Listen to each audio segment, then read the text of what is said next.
the mighty Gogol Bordello, and Start Wearing Purple, which went down very well in the studio, so I don't frankly care if you liked it at home, because we did in here. We are joined in the studio by two guests. I mentioned in the first hour of the show that we've got the Ignite Theatre Festival coming up in Exeter, kicking off on Monday. Multiple venues and even more multiple acts going on across the city for a whole week. Dozens and dozens of shows to see, but the one we've got for you to talk about today is Gawain and the Green Knight. So I'm very pleased to welcome to the studio Philip Kingston-John. Hi Andy, thanks for having us. Thank you. Nice and tight to the microphone, because it is Phonic FM and that's a rubbish microphone, so I apologise. And then also we've got Mike Gilpin. Good morning.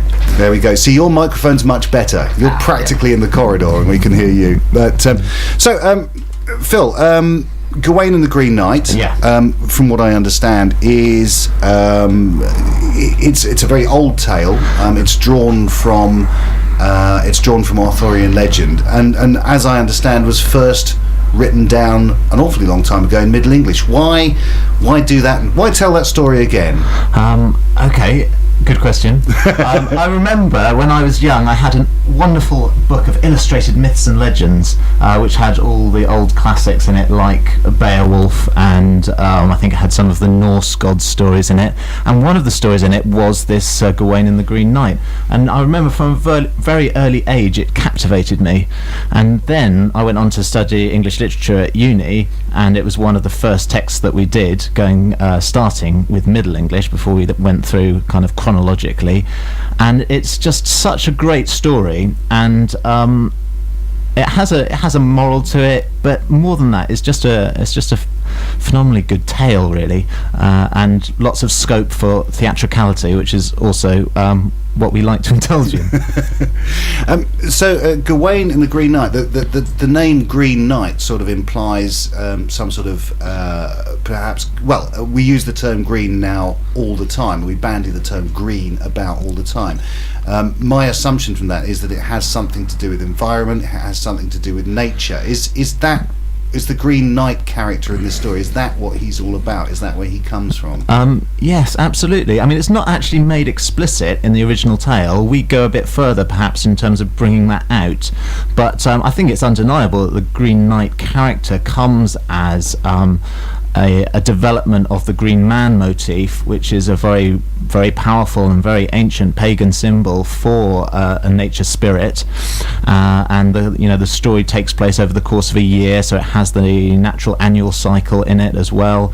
Kind of taps into those very primal stories, and the Holly King and the Oak King and all these kind of pagan motifs, and really the clash of that with civilization and Christian civilization as represented by the Knights of the Round Table and King Arthur, which is why we're so excited to be actually using the cathedral as the venue, because the cathedral itself, obviously built as the centre point of Exeter and the centre of Christian worship, but also embedded in the design of the building itself, in the architecture, are all these pagan motifs. The Green Man, for example, crops up a number of times. So it's the perfect setting for it, really.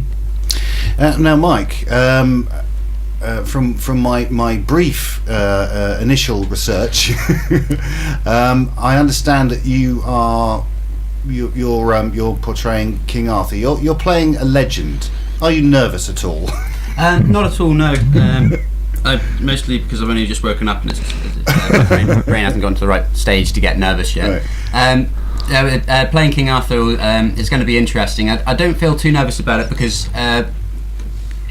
without wanting to spoil anything, King Arthur is not exactly as you'd expect him in this play. It's it's definitely an adaptation of King Arthur, and it's an interpretation of him, and people might be surprised by the sort of character he is.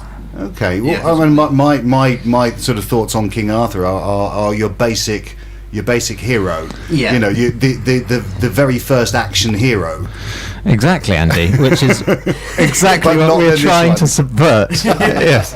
Because he's not really the hero of Gawain and the Green Knight, is he? He's right. He's there, but there's another knight who really takes centre stage in Yeah, and this is actually something which is latent in the text, and perhaps we're bringing out a little bit. The fact that Arthur doesn't really seem to engage with the danger that his knight has put himself in, and he just kind of... It's almost like he sees himself as this hero in a great mythical adventure, and, you know, he doesn't really engage with the fact that people could die or that it's actually dangerous. All right.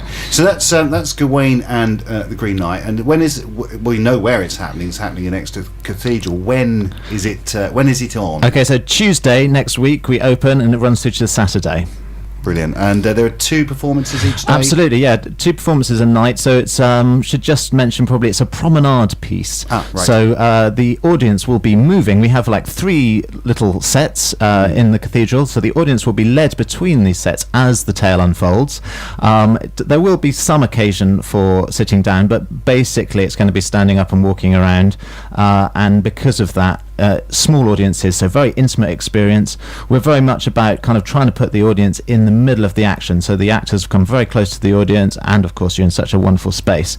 And yeah, only about an hour and a quarter long, so therefore 2 shows a night. Brilliant. Now, we're going to be joined a little bit later on by Sarah, who is co-founder of Four of Swords Theatre. I'm going to play some music in between that until she arrives. Just one more thing before we play some more music on the show. Brings me to music, obviously. I think you get your money's worth out of your actors, don't you, Phil? Because Absolutely. I'm looking at Mike here, who is not only on his broad shoulders the role of King Arthur, an iconic figure in English mythology, and you also make him play music. Absolutely. Mike would never say this of himself, so I have to say it for him. Yeah. Mike is an exceptionally talented young man, and we're very, very lucky to have kind of lassoed him and forced him to perform for us. And Mike has worked phenomenally hard scoring all of the shows that we've done so far, along with another equally talented chap called Benjamin Akira Talamy, who is awesome. And together they've come up with some magnificent scores and, you know, all original music, and the live music is very much a part of the Four of Swords brand. And on this occasion as well, we've managed to cast Mike in a very exciting role. Excellent. Well, we might be able to tempt him in the next when we talk again in a few minutes' time to just play, because he's got his guitar with him. Exactly. We may be able to get him to pluck a few things for us. This is the Respect Show on Phonic FM for 1 week only with me, Andy Sinclair, and we're on 106.8 FM in and around Exeter, and of course live streaming on the web at www.phonic.fm.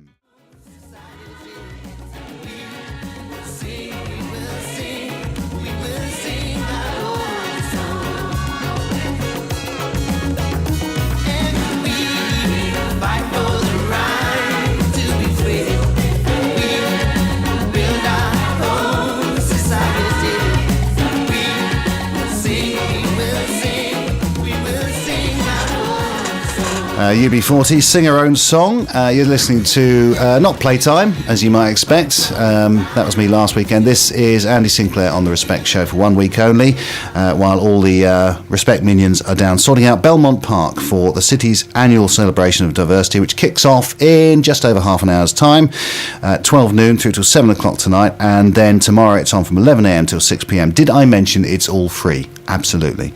Now, earlier on, we were talking to Philip Kingsland-John and Mike Gilpin of Four of Swords Theatre, and we've now been joined in the studio by Sarah White, who is co-founder, along with Phil, of the company. And the first question I'd like to ask you, because it has been vexing me about the name of the company, Four of Swords. Now, I've looked this up. That's a tarot card. That much we'll give the listener, okay? That much we will give the listener. It is a tarot card. It is a tarot card, It is a tarot card, yeah. And I've looked up the meaning of the Four of Swords. Okay. And it seems, as far as I can work out from the interweb, that it depends which way up it lands, which way round it is, if there's an R in the month, or if there's a black cat in the room. So is there a significance to the Four of Swords moniker for the company? Right. Where do we start? First, well, Sarah, you've just arrived. Do you want to say something? Okay, yes. So about a year or so ago, Yeah. summer of, not 69, Summer of 2012. summer of 2012, Phil and I were sat in my garden lamenting the sorry state of our professional lives, whilst getting quite tipsy on tequila. And at this point, you just kind of got into the... I was just getting into tarot, yeah, and I brought along a deck. And we drew a few cards. Basically, we did a couple of spreads, and there's one card which kept on coming up, and it was the Four of Swords. And you're absolutely right, Andy. The tarot is open to lots of different interpretations, and lots of people say completely different things. I interpret it so the four is symbolised by the square, is a symbol of stability and foundation, and the swords, the suit of swords, which in a modern playing deck becomes corrupted into the suit of spades, but swords in their purest sense is the keen intellect which dissects and cuts away all opposition. So therefore we have the unshakable foundation for an intellectual endeavour, and that card is also sometimes aligned with death. But in the esoteric tradition, death is never death. Death is always the opportunity for rebirth. So that was also appropriate for us and where we were at that stage in our lives. Now, you've just won the prize for the world's most complete answer Thank you to very any much. question ever asked on radio. So Four of Swords was founded, as you say, we're going back 18 months or so, a year or so ago? Yeah, something like that. It was the end of summer 2012, wasn't it? Yeah. So we're going back a couple of years. In that space of time... You've got, you sort of created a portfolio of shows. The next one, as we mentioned, of course, is Gawain and the Green Knight, which is going to be in the Cathedral next week as part of the Ignite Festival. Prior to that, you've also, you've actually now got a repertoire, as it were, that you can trot out, I suppose. What are the other shows so far in the Four of Swords canon? Well, our most recent one was we did Macbeth at Beer Quarry Caves. And before that we did Jekyll and Hyde at Poltermore House, which is this lovely, amazing, destructed, ruinous house on the outskirts of Exeter. So yeah, I mean the sort of part of what we do is try and look for these really interesting spaces and locations to tell these stories in. So that's why we kind of look for, it's a mixture of kind of looking for locations, finding them and thinking what story could fit in here. Yeah. So what? Yes, sorry, I was going to say before we say what comes first. Is it the location or is it the story, or is it very much simultaneous? You know, we kind of have a list in our head of stories that we'd like to do at some point. Yes, which is informed by school curricula as well, which is why Gove is really annoying us at the moment by changing everything. But yeah, I think we normally have the text, and then we have and then we find the location, and then we write the adaptation to suit the location. Is kind of how it works. So obviously, I mean, this would go under the sort of the banner title of site-specific theatre. Does doing site-specific theatre solve more problems or cause more problems for you than, say, if you were to create and perform plays for a stage, whether it be a conventional front on stage or a thrust stage or what have you? Does it make it easier? Does it make it harder? It solves the problem of audience apathy because it makes it phenomenally exciting. It creates a lot of other problems. Yeah, it's a tricky one. Sometimes it can be easier because you get in a space and you can do exactly what you want with it, and you're not confined to the dimensions of a stage. But then some respects, like thinking, how are we going to get stage lights down into the labyrinth of this cave, can be a little bit tricky. But I think on the whole it is easier, definitely from a creative aspect, because it's more rewarding, so I think, from a creative perspective. Yeah. Now, we spoke before Sarah arrived. We were speaking to Phil and Mike. Mike is not the silent partner in this part of the interview. He's actually noodling away in the background on his guitar, because, as we pointed out, Four of Swords likes to work its actors and work them hard. So Mike and other members of the company also perform music during Gawain and the Green Knight. Phil, your duties on this one, as well as directing Gawain and the Green Knight, apparently you manipulate a large puppet. Yes, so I am co-director and actor and writer and puppeteer, which is one of my all-time ambitions come true. It's been Sarah and I both love all the Jim Henson movies, like The Dark Crystal and Labyrinth and all that stuff. So we from an early stage we were like, right, we're going to have a massive puppet. And yes, seeing as I'm also a control freak and wouldn't trust anybody else to manipulate this puppet, that's me. Are you allowed to say who the puppet is, or what it portrays in Gawain? Yeah, I mean, it's on all the posters. Oh, right, sorry. Yeah, it's the Green Knight himself. Yes, Okay. The Green Knight himself. Very large axe in hand and glowing red eyes. Correct. Sarah, now your background is presumably, you're co-directing this show. Would it be fair to say your background initially was as a performer, as an actor? Is that correct? Yeah, I think primarily, definitely the first sort of, since doing Four of Swords, that's where I've kind of really got more into the sort of directing and the actual producing of the shows. But yeah, just primarily as an actor before. And in this outing you're playing Morgan Le Fay, and in the previous outing for Four of Swords you played Lady Macbeth. Are you cornering the market in evil, powerful women? Is that what's happening here? Yes. What's next? Cruella de Vil? Yeah. Oh, that's a good point. Right. That's a good Right. idea. Yeah. Okay. Right. You can have that one. So yeah. Do you find? Given that you are co-founder of the company, do you find that there are parts there? It's a commonly held complaint in the theatre industry that there just aren't enough good parts for female actors. I mean, is that something you've come across? Something you attempt to address through Four of Swords? Yeah, it's a funny one actually, because when we did Jekyll and Hyde, our first show, that was primarily an all-male cast.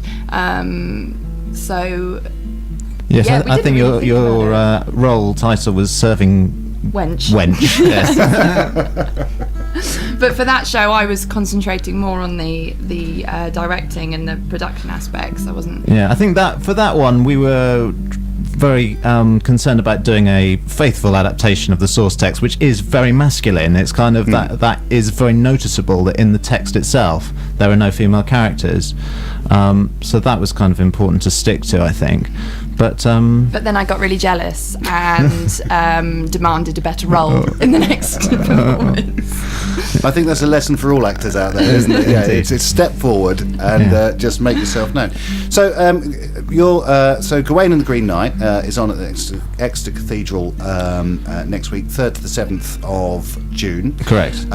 You can find out all about it either at Four of Swords Theatre's page. Yes, on the website, it's a tricky one because it has hyphens in it. So it's swords.com. So that's the way you need to go for that. And if you'd like to find out about the wider elements of the Ignite Theatre Festival as well, go to ignitefestival.org and you can buy your tickets through that as well. So that's Gawain. That's the next show. What is next for Four of Swords? As co-founders, Phil and Sarah, what's coming up next? Where are you taking the company? Well, we haven't announced this yet on our website or on our Facebook, have we? We could make the official. You can have an exclusive. Exclusive, yes. An exclusive, yes. Go on, Sarah. Well, it's still in the very early stages, but we have a venue confirmed, and in October this year we will be bringing the deliciously dark tale of Dr. Faustus to St Nicholas's Priory in Exeter. Brilliant. Yeah, for Halloween. Perfect timing. Yeah. King Arthur, Mike Gilpin on the guitar, thank you very much for coming in. Sarah, thank you very much for coming in. Thank you for having us. We look forward to enjoying your Morgan Le Fay in the cathedral. Are you going to come and see this one, Andy? Yes, I am. Yes, I am. No excuses. It's in Exeter. Yes, I am currently resting between roles. I have time, yes. And Phil, thank you very thanks a much. million for having us, Andy. Brilliant. You're very welcome.